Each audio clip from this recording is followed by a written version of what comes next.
My typical 6 a.m. routine dealing with two children normally consists of making sure that they wake up at the right time that they're supposed to wake up in the morning, making sure that they shower, comb their hair, brush their teeth, and that a good breakfast is cooked for them. I first realized that I was doing this completely alone with my children when things did not work out as expected with their father, and I realized ultimately our goals did not align. I divide my energy with two kids, normally by finding activities that we can all partake in together, as well as when they want to have separated time with their friends, finding an activity that I can do with them one on one. The heaviest moment of exhaustion during my standard day, that normally comes from when I have errands to run and I'm taking care of things while they are in school, alongside with doing pickups, drop offs, preparing dinner. And by the time we normally make it home in the afternoon, that's where the exhaustion comes from.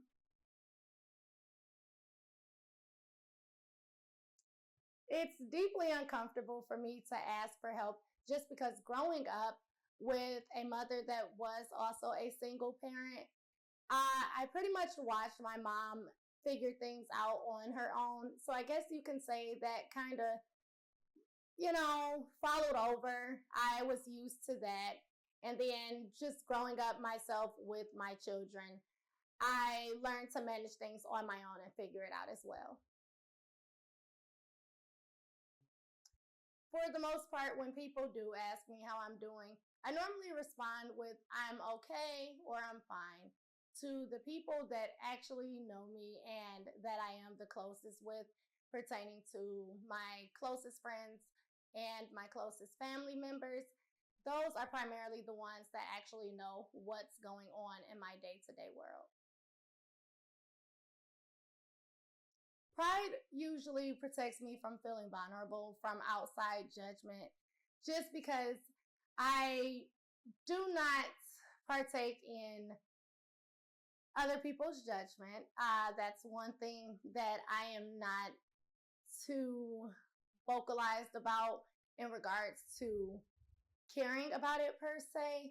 So therefore, I just go on my own path without really caring about that too much. There have been quite a few times where I've refused help when I felt that I was drowning. One time in particular was when I was going through a domestic violence incident, and I knew ultimately then I did need to rely a bit heavier on my friends and family. When I finally run out of energy, for the most part, my household is still intact. I just know that I need to take a moment for myself.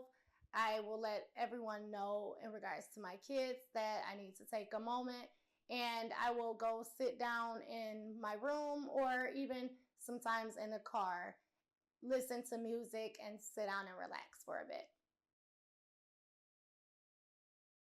My kids haven't necessarily noticed a physical,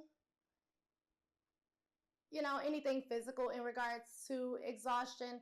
That's just more so me being vocal and letting them know that I am tired and seeing me actually go and retreat to my room to lay down for a bit. The loneliest thought that I've ever had when my children have been asleep has more so been wondering why it feels like at times I am doing things alone.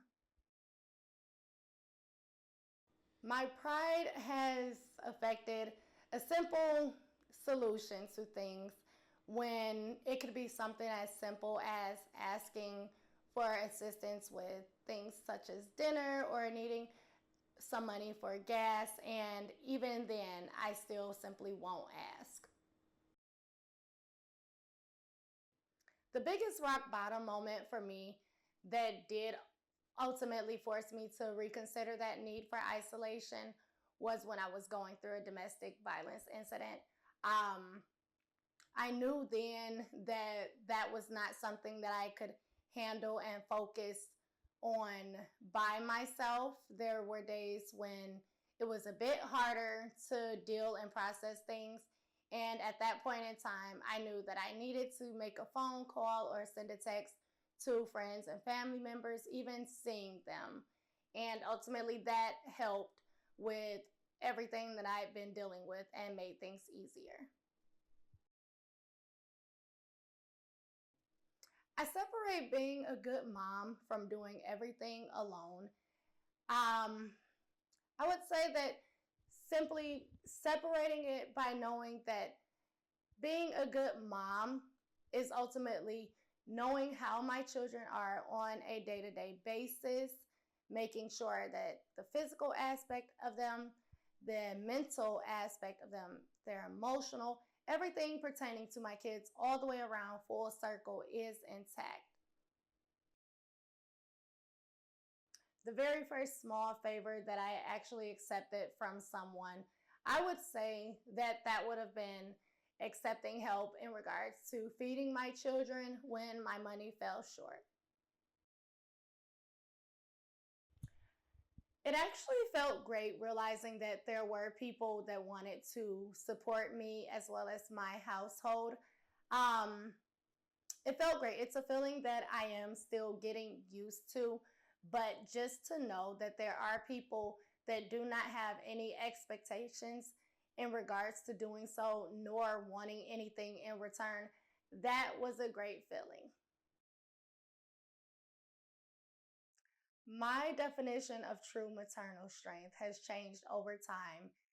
Um, by watching my children grow, knowing that anyone, any woman can lay down and can make a kid, can conceive a kid, but it ultimately takes the strength of knowing the ins and outs in regards to your relationship as well as your child's relationship, how you bond, how you get along, and how you maneuver with things to being a true mother.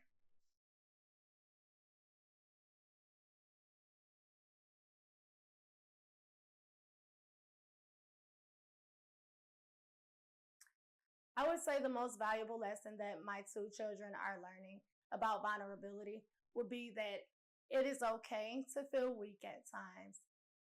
It is okay to cry. It is okay to open up and express yourself. Yes, things will be hard at times. Yes, things will be easy at times. But all in all, it's okay.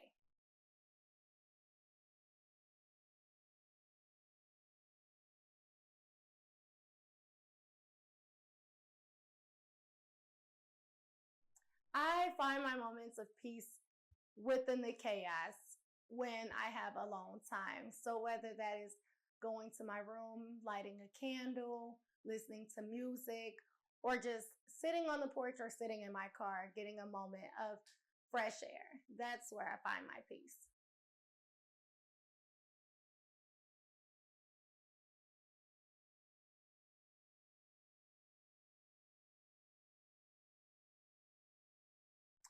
The best advice that I would offer to someone else in the same situation is for them to keep their heads up, for them to know that anything that is thrown their way, anything that they are dealing with on a day to day basis, a week to week basis, or a month to month basis, that things will not always be the same, that things do prosper, things do look up, and there's no limit. There's no limit to what you can do. There's no limit at all to how your life could turn out. Your life is ultimately what you make it.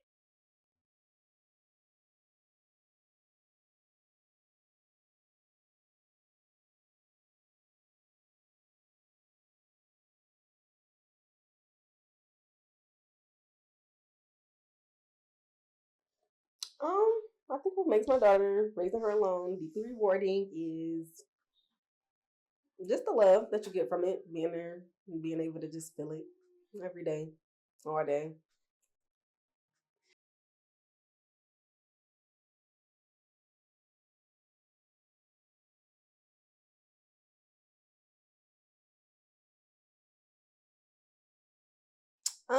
I think you gotta be strong when you're a mom. You can't really care about what everybody says. Like when she was diagnosed with autism, like I think like I did have like a moment of like weakness where it was like, oh my god, I feel like everybody's judging me, but I really didn't care. Like after a point, because it's just like she's my daughter. I love her unconditionally, and that's really all that matters.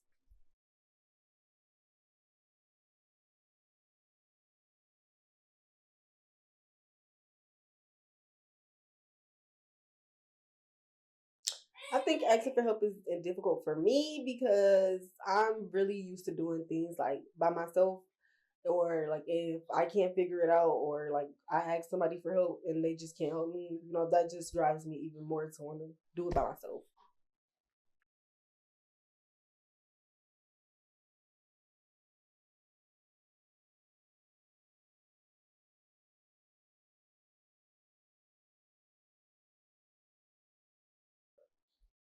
I feel like that motherhood is easy. It's not. It has its trials and tribulations. I will say that.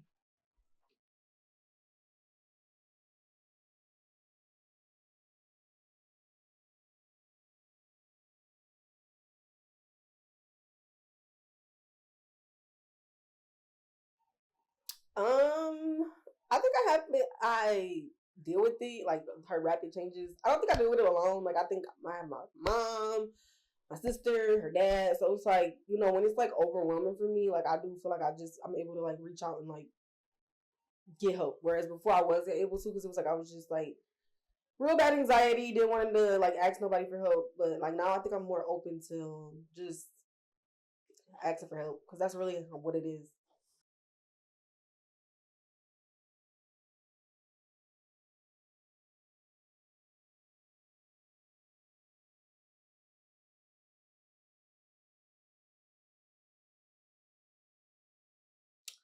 I think my current co-parent relationship is pretty good. It's not bad. Like it could be better. I think we lack in like communication. So like if I say something about like, oh Alea, she needs to be doing this by this certain time, it's like it turns into an argument quick. But I feel like that's something we're like trying to work on.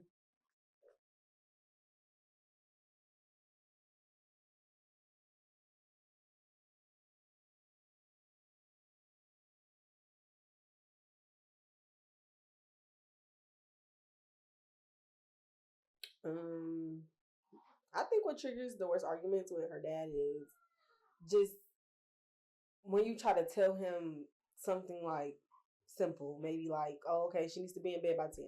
He takes that as like an attack. And like I said, I think we need to do better with like listening to each other more.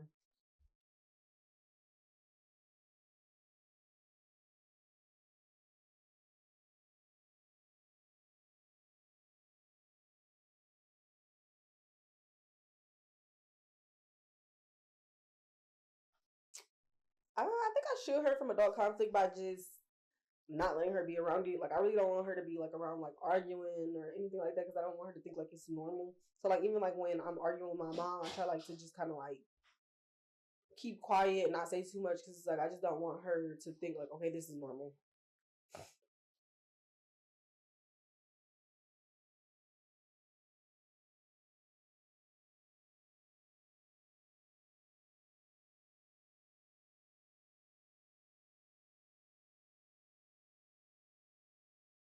I think communication feels like a minefield. Like just when I like when you're trying to get your point across, but they like someone doesn't understand. Like my daughter's autistic, so a lot of people don't understand. Like she does certain things a certain way, so they think like, okay, well she can just do it this way, and that's not really the easiest thing for her to do. So it's like you kind of have like to have more patience with her.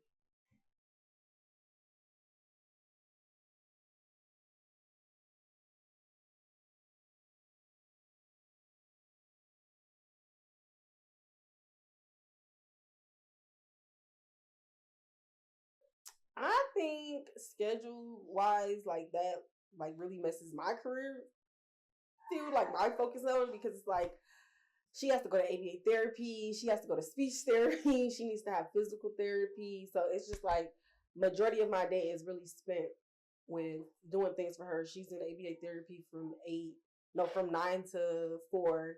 Leave there on Tuesdays and Fridays. She has to go to speech therapy from 4:30 to 5. So and I go to work at 7. So it's like by the time all of that happens, my day is really over. Like, I can do like little things while she's in school, like clean and stuff like that, but not too much.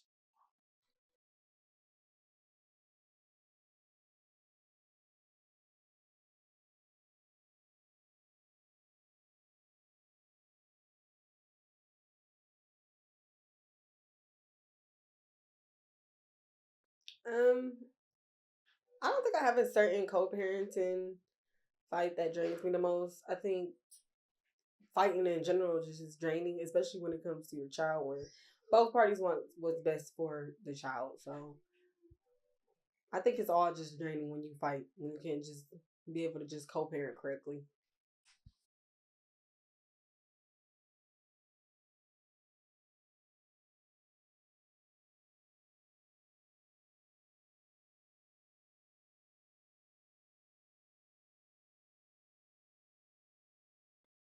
I think my pride made tough situations worse when I'm not able to put my pride aside and just like listen to someone about anything.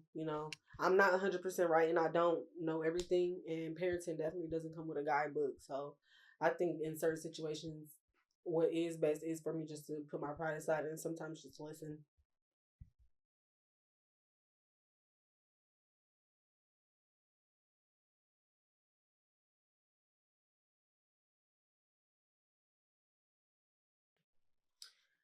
Um, I don't think I really have any intense feelings with isolation. I think when I first had her, I isolated myself a lot, and it was very depressing. And I just really had to just know what was best for me, and it wasn't just putting myself in a situation alone by myself.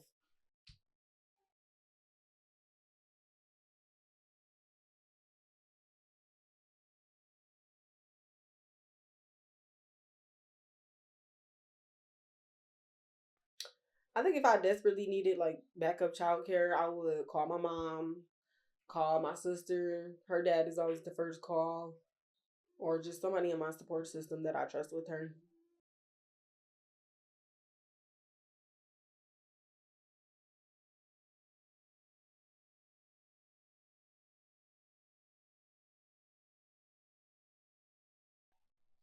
I think I realized that total self reliance has resilience when, like I said, she was diagnosed with autism because it was just a lot for me to handle, and like I really needed the like my mom at that moment, and I like my mom would just tell me like you can't do everything by yourself, you can't think you know everything, so you sometimes have to be able to just depend on others.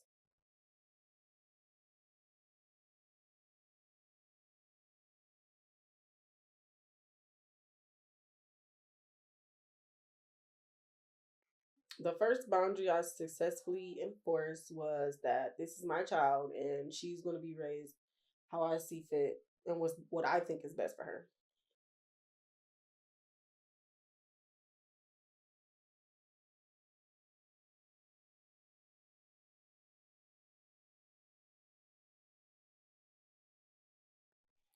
Um, I think it felt good to request help because for a long time I went without it and I thought I could do it all on my own. But just to be able to just go and get help from my village is amazing to me.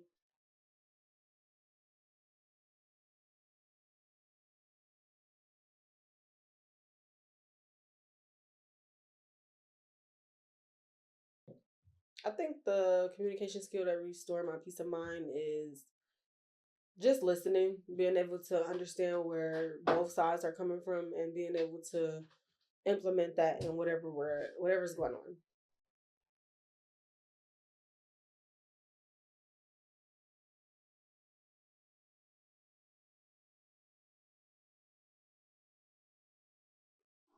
I think I'm teaching her that it's okay to be vulnerable and to like open yourself up to your emotions because holding them inside is not good for you, your physical, your mental, or anything, and it can definitely lead you down a dark path.